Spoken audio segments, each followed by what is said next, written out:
Hello, my brothers and sisters in a dream. Today I want to share with you a starter build for the monk, but to be honest, it works just as well with any class with a few minor adjustments. Whether this is your first steps into the stat stacking career or just a fun and a headache-free way to go through the campaign, this guide has got you covered. Let's dive into the items.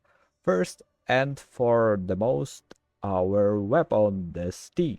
PS, hello Stick Nation subreddit. So the sticks costs around 5 exiles, and ideally you want to grab one with the corruption inflict of flat cold or lightning damage. But don't worry if you can't find one with the corruption, any version of this stick will work just fine. Now let's talk about runes.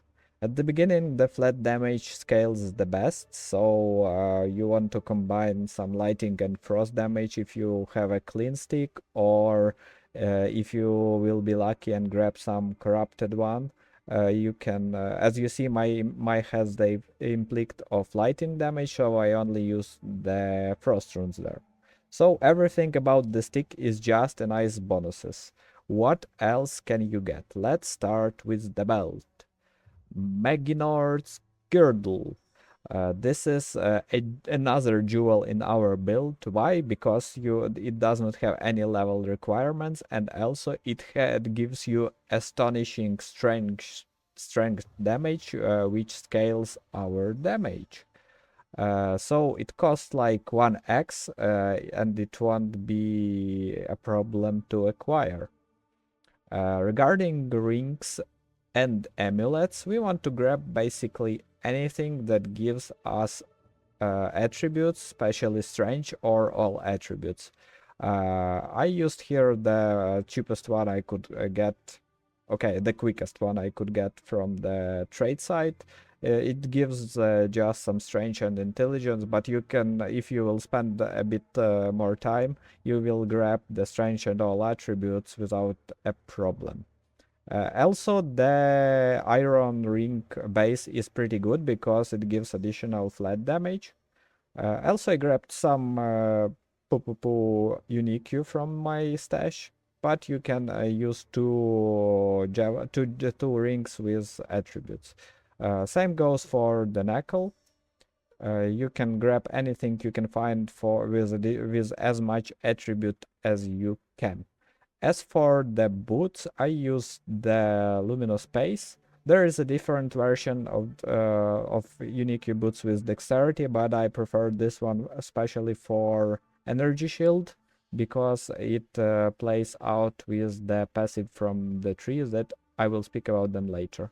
As for the gloves, I use this one. This is just random legendary from my stash. You can pick anything with which you prefer. It can be any rare gloves with attributes, preferably strength and maybe some attack speed for quality of life. So let's jump for our armor, the fog shade. I use this to cover because it gives a lot of dexterity, so we cover our requirements in dexterity for the skills, but also it has a small quality of life thingy which gives you 10 increased move speed when you are on full life, and since you wiping everything around, you're almost all the time on the full life. So yes, this is basically a quality of life armor, but you can use also a rare one or anything with additional attributes. It does not matter much.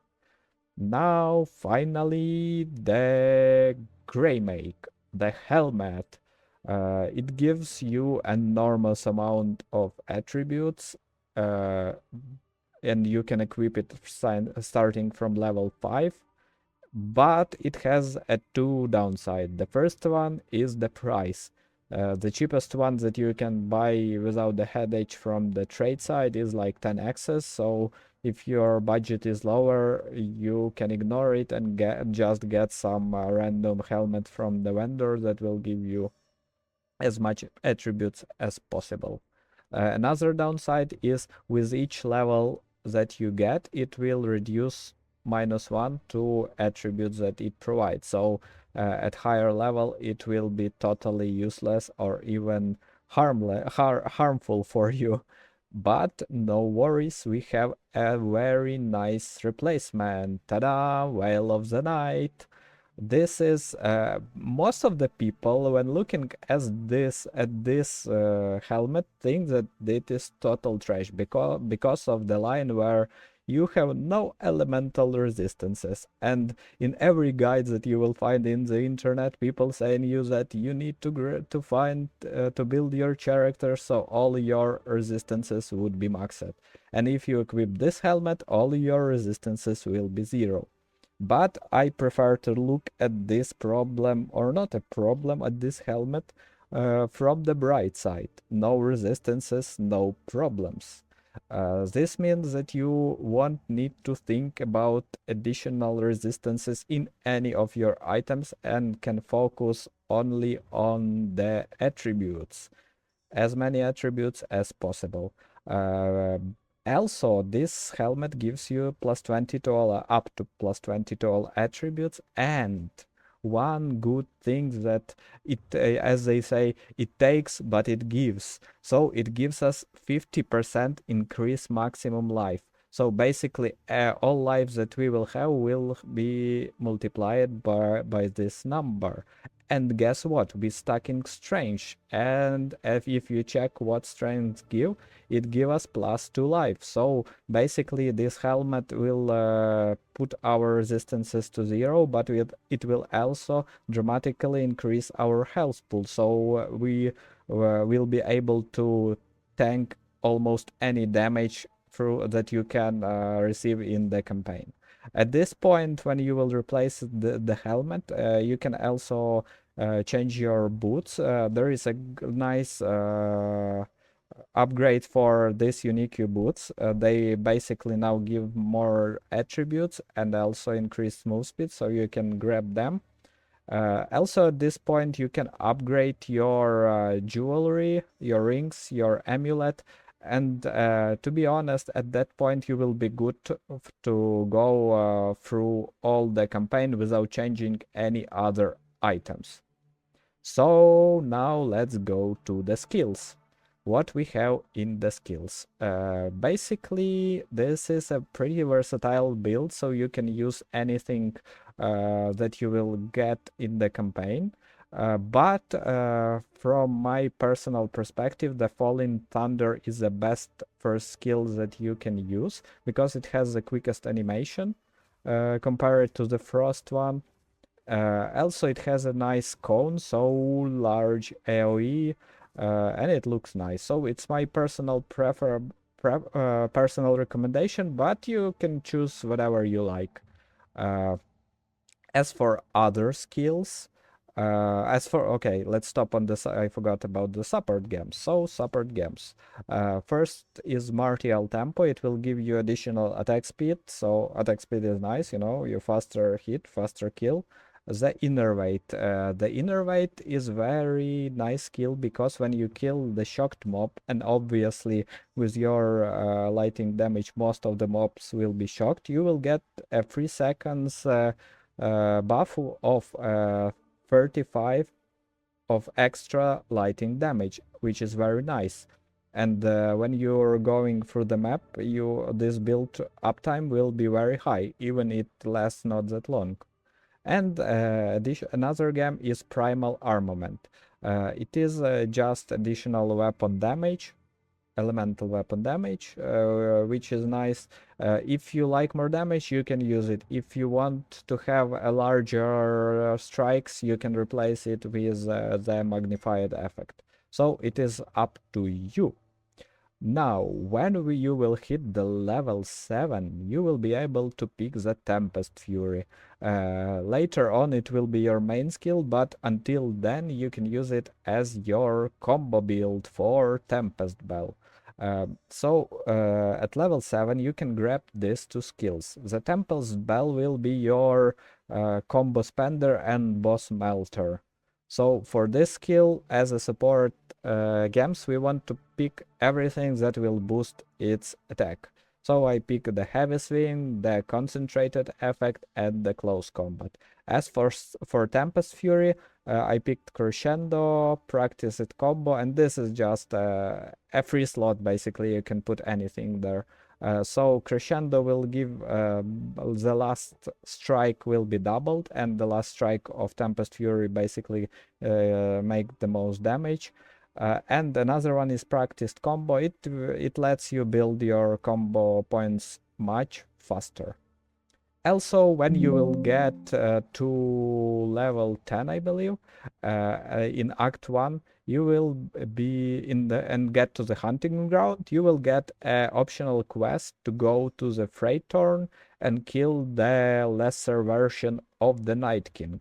After that, you will be rewarded with a quest item, consumable quest item that will reward you with your first 30 spirit, and also with a spirit gem, which basically will let you grab your first aura. In our case, we are taking the Herald of Thunder, uh, because it will be a passive increase to your damage. Basically, it will release the Thunderbolt on each enemy that you will kill, each shocked enemy that you will kill. As for support skills, it is not that important at this point, so I just put it something that will increase the damage of the Herald. So it is a Lightning Mastery, Elemental Focus, and Lightning Penetration. And you know what? At this point, you're good to go. You will basically smash through the first act, and the only replacement that wait you is a storm wave. For this, you need to level 22 and get your first level 7 skill gem. What is the storm wave? Storm wave is our replacement for falling thunder. It is basically our broom jewel. At first, it can feel a bit sloppy because you won't have a lot of attack speed, and it will feel like not that good. But believe me, after you will get some upgrade to your attack speed, you basically you don't want to switch from this skill anymore. So another point that we need to talk about is our tree.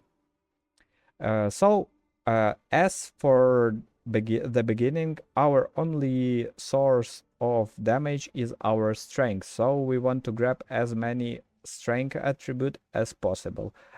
Since I started the monk, I picked this path through the Essence of the Storm because you will grab some additional chance to shock and also some fancy extra lightning damage. Also on this path you can go to the tenfold attack and killer instinct.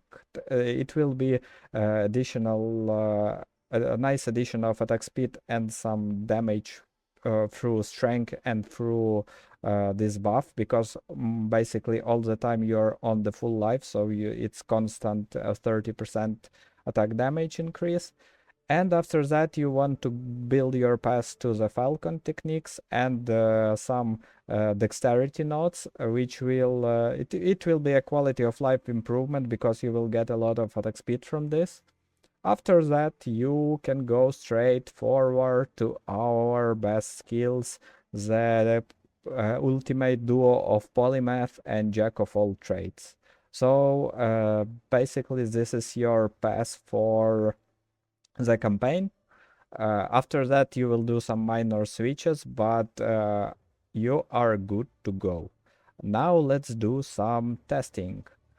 So at my first playthrough, I had some troubles with Balabala. Let's see how this build will deal with her. Now, Jingak, I prove myself. Oh, I missed with the bell. Yeah, that's the downside of this build. Usually you can miss with the bell, but as you see, the bosses are melted. So I will leave the link to this build on Maxroll in the description. Also, I will update it. This is the first video. Later on, I will make another video how you can upgrade this even further. So if you have any questions or anything, you need any help with your build, please let me know in the comments and I will be happy to help. Have a great day and see you on the way crests.